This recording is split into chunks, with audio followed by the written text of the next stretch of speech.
Welcome back, everybody, to another exciting Ultra Sun and Moon battle here against Sharpedo43, a guy who really did no introduction. He's a really cool dude, and he has his own YouTube now, and he's posting some pretty excellently narrated battles, so make sure you check them out. Other than that, he's the runner-up to the NGDL, so you always know he's always going to bring a challenge here, so let's go ahead and get into it, and yeah, it should be a good one, as always. And I see that Sharpedo43 is already sporting the new nurse outfit, which I believe is the female outfit that you get if you complete the Pokédex. I'm sure he did that completely legitimately. Not that it matters. Anyway, but yeah, I'm just going to go ahead and leave this Tapu Koko as he leads with his Magearna, and I'm like, you know what? I'm just really going to hope he's not going to switch out into his Zygarde and just pop off a Gigavolt Havoc turn 1. And in the electric terrain, Gigavolt Havoc is one of those moves that if, using a Tapu Koko, it's going to pretty hopefully kill anything that doesn't resist or is immune to it. And that is definitely the case with this Magearna. The only way I think it could have lived is maybe if it was Assault Vest, but thankfully it's not, and it got a crit, so I probably would have killed an Assault Vest one anyway. He said it wasn't an Assault Vest set, so that probably didn't even matter. So an early advantage for me, and I'm really pleased about that. So because that Magearna definitely could have done some serious work against my team. So I'm just going to go ahead and Volt Switch against this Rotom Heat, and I was kind of hoping that he didn't carry Toxic, as you can see, because I can pretty much take anything else Rotom Heat wants to do with Marowak, because I resist the fire moves, Overheat. I am immune to electricity due to, the Lightning Rod ability, but unfortunately I can't take a Toxic that well. That kind of sucks, but I'm just going to go for the Stealth Rock. He ends up predicting that, I think, going out into his Zapdos, which is probably his Defogger. So yeah, that's a pretty good move for him. There's no other real reason I think he would have went into Zapdos here, because obviously I'm immune to electric moves. So it's not like he can abuse the electric terrain against me. Whatever, I'm just going to go into my Zygarde, and Zygarde, sorry. And his team is really weak to Zygarde, and so is mine, actually. And we both end up bringing Zygarde, so that's kind of interesting. Mine is a Choice Banded set, so I'm just going to go for 1,000 arrows. It's not going to be super effective against Zapdos this turn, but it will hit him because of 1,000 arrows effect. And now that it fell straight down, I will get a super effective hit. As long as he doesn't burn me, I can probably 2-hit KO this thing. And indeed he doesn't, and he has really, like I said, no way to switch into 1,000 arrows. And with a Choice Band, I mean, that didn't even do that much to this Zapdos. This Zapdos is definitely physically bulky. And yeah, I'm just going to be able to go for that 1,000 arrows and finish it off now that it is super effective. Because obviously he lost his flying type after that first 1,000 arrows. That's what 1,000 arrows does. It's a little confusing. It can hit flying Pokemon, and when it does hit flying Pokemon, they lose their flying type. So the next turn against a monster like Zapdos, it'll actually be super effective. So that's neat. Anyway, it's going to go in Tapu Koko. This is actually a pretty bold play on my behalf. Because obviously if he went for a ground move on this Zygarde, I would be screwed. But he doesn't do that. He just goes for a Toxic, which is fine. So I'm thinking that this Zygarde isn't a Choice Banded one, which makes me fear a little bit less. But he ends up switching out. I think it ends up being a Choice Banded set with Toxic, so that's pretty interesting. I guess he wanted to be able to Toxic things with his Zygarde, so yeah, that's okay.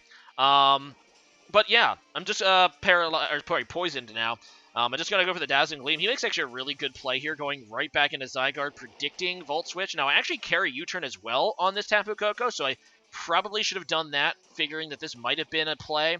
But I decided just to go for the Volt Switch, which allows him to get additional Toxic damage on my Tapu Koko. And here, I was thinking that he shouldn't be able to kill me with extreme speed, because as I said before, I thought that this guy was going to be not be a choice banded Zygarde, but it ends up being choice band Zygarde, and he's able to take me out with extreme speed. And I go into my Greninja now, which is Ash Greninja. I didn't think even if he was choice band that he would want to stay in here, because he's not going to be able to one-shot Greninja, and I didn't think he wanted to risk me being Ash Greninja, which I am. And I did go for the Ice Beam, although that Choice Banded Extreme Speed does a lot of damage to my Greninja. So he definitely crippled me, but I do get the Mega Evolution, or whatever you want to call it, transformation into Ash Greninja, which obviously is always a good thing. So in comes Sharpedo. I am actually a spec set, so I do have to switch out. I do not want to obviously go for an Ice Beam against this thing, because it wouldn't do much. He's just going to go for a Crunch. I just go to my Tangrowth, who should be able to take that very nicely. And yeah, he just gets his speed boost off. And the only move that he really could have is Ice Fang, but I don't think he can kill me from this range, because Tangrowth has some pretty amazing physical bulk. So I'm just going to go for a Giga Drain. He goes out into a Scarm. Obviously, that X4 resists, so it's not going to do anything despite that crit. And I'm just going to go ahead and switch out Tangrowth, which, of course, will get me back to full health thanks to Regenerator. And, yeah, I'm just going to go right back into my Marowak now, as he just goes for the Stealth Rocks. And I kind of figured he would go for the Stealth Rock there, since there's no real reason not to. And I'm like, you know what? If you're going to get Stealth Rocks back up, I'm going to get Stealth Rocks back up. And, while that Skarmory could have Defog, I think his Defog, I mean, Zapdos definitely had Defog. He might be running multiple Defoggers, but I'm like, you know what? I'll trade Stealth Rocks for Stealth Rocks because honestly, I want to get those up for this Rotom Heat. I don't want to give him any free switches. So, yeah, it's pretty nice. And he's going to withdraw, knowing that he doesn't really have much to do to me. I'm just going to go for a Shadow Bone, I think. Thinking that he might stay in, and I don't even know what. But he just goes back into his Scarm. And Shadow Bone, thankfully, isn't actually a contact move because I don't take Rocky Helmet damage. But now I'm just going to go for a Flare Blitz. I just want to get rid of this Skarmory because it's annoying and But it just shows you the sheer power of Alolan Marowak. Being able to take out a Skarmory that's nearly full health in one hit with a physical move. I mean, granted, it's a Flare Blitz, and, its attack's being doubled by Thick Club, but that's still pretty impressive. And, yeah, Alolan Marowak goes down, but he did its job and took down that annoying Skarmory. And in comes back his signature Pokemon, Sharpedo, a Pokemon you always have to prepare for when you're battling Mega Sharpedo. And in comes my Greninja, and at this point, I know that he's going to try to set up this Mega Sharpedo for a late-game sweep, but I feel pretty confident at this point because I do have 3 Pokemon left with a priority move, including this Mega Greninja, or Ash Greninja, whatever you want to call it. So it's going to go for a Water Shuriken, which, of course, now is being powered up now that I am a Ash Greninja. It's guaranteed 3 hits, and as you can see, I'm able to cripple this thing.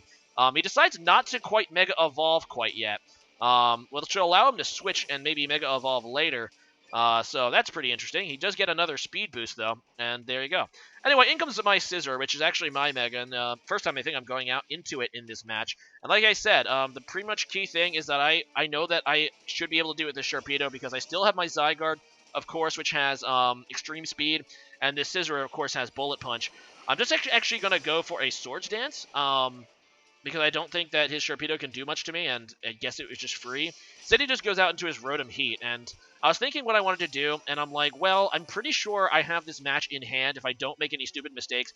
I'm just going to I'm just going to go for the Bullet Punch, get some chip damage here, which ends up being really low chip damage because this thing is physically bulky, and I believe I'm a bulky Scizor, so I don't have a max attack investment. But yeah, I just let my Scizor die, and I know pretty much that I have this in the bag at this point. I'm just going to go right back into my Zygarde. I don't think he has Will-O-Wisp because he does have Toxic. So, also, I think I outspeed him because he's bulky Rotom Heat, so that's cool. I'm just going to go for 1,000 arrows, and this Rotom is X4 weak to that because it's Fire Electric. If he switches out into Sharpedo, that thing dies, and I just sweep with 1,000 arrows. But basically, I'm guaranteed a kill here, and his last Pokemon is going to be Sharpedo.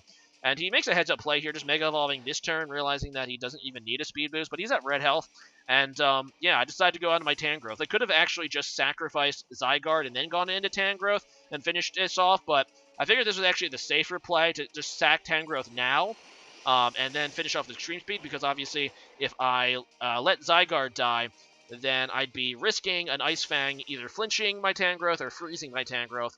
So it's better to sack the Tangrowth and then get the switch into my Zygarde to be able to kill it with Extreme Speed. So, yeah, that's a very good game there. As always, Sharpedo43, very well played. Definitely your team had a huge weakness to Choice Banded Zygarde, and there's no way around that. But I always have to bring something. I always have to have an ace up my sleeve when I'm battling you. I always have to expect Mega Sharpedo.